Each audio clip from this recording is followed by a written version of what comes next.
Sejumlah wilayah di Kabupaten Maros terendam banjir usai diguyur hujan lebat 2 hari terakhir. Ratusan rumah dan sawah terdampak dalam banjir kali ini. Kepala BPBD Maros menyebutkan ada 7 kecamatan yang terendam banjir. 7 kecamatan ini merupakan daerah langganan banjir. Dari 14 kecamatan, ada 7 yang terdampak yakni Marusu, Maros Baru, Lau, Turikale, Mandai, Simbang dan Bantimurung. Kemungkinan hari ini akan bertambah parah karena debit air belum turun, sementara hujan masih terus terjadi. Saat ini ketinggian air mencapai 1 meter, ada yang setinggi lutut, bahkan ada yang sampai 1 meter.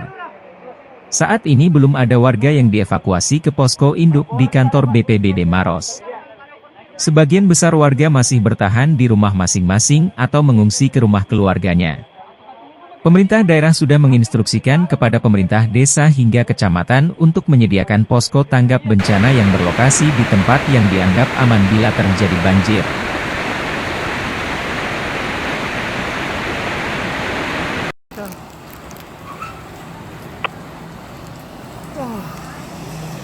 Ya, peserta memaksakan masuk di pekarangan.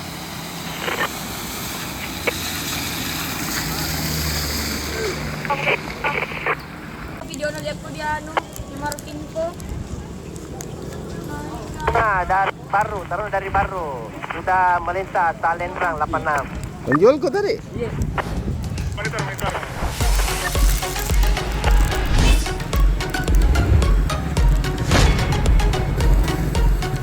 Nama komandan.